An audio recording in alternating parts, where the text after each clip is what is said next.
In 2002, long before I wrote The Moral Premise, I traveled from my Metro Detroit, Michigan home to Hollywood and tried to connect with small studios and jumpstart my motion picture career as a producer. I was breaking stories with an established screenwriter in LA when a small studio approached me to investigate the Ossian Suite trials that had occurred in Detroit in 1925.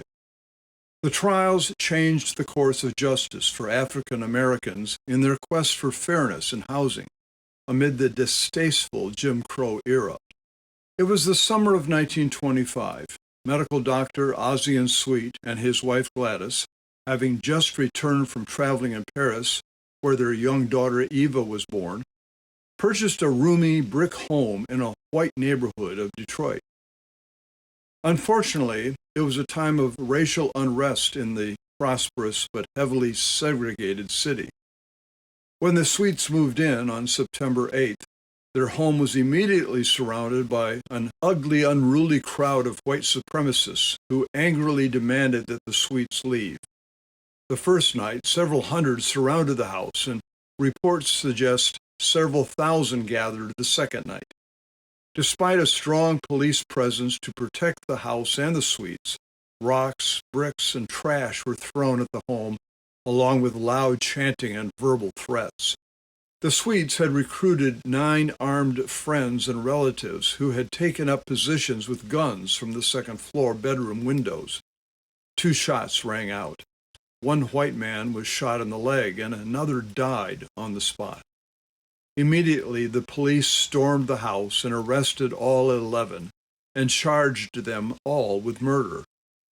After a month in jail, all 11 were put on trial together. The NAACP raised money for their defense and hired famed white lawyer Clarence Darrow, recently off the Scopes trial in Tennessee. The white judge was eminently fair Frank Murphy, who would go on to be mayor of Detroit, governor of Michigan, and sit on the U.S. Supreme Court. The first trial ended in a mistrial. Murphy decided to try each defendant separately, and they started with Ossian's brother, Henry Sweet, the only defendant who admitted to firing a weapon. Darrow delivered a 7-hour closing argument that is studied in law schools today. And after 4 hours of deliberation, the all-white male jury found Henry Sweet not guilty. Soon the charges against all the other 10 defendants were dropped. In 2002, I had walked the streets around the former Sweet home and taken a few pictures. Then, with my screenwriting friend, we wrote a motion picture treatment, and I created one-sheets and pitch documents, but nothing came of our effort. Then, in early August 2025, I came across news coverage of the ribbon-cutting ceremony celebrating the opening of the Dr. Ossian Sweet Memorial Park, a small park and garden just north of the old Sweet home. The park and renovation of the home, partly funded by the National Park Service, commemorates the historical importance of the courage of Dr. Ossian Sweet and his friends, the Sweet trials, the suffering that the Sweet family endured, and the decades of changes in laws that attempt to change the fairness of housing for African Americans. The house which Dr. Sweet sold to the Baxter family in 1958, and who still own the home, is now a Michigan and National Historic Landmark.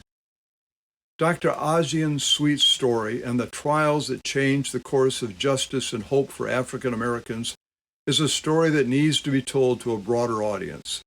The dramatic and historical events are ideally suited to the motion picture screen.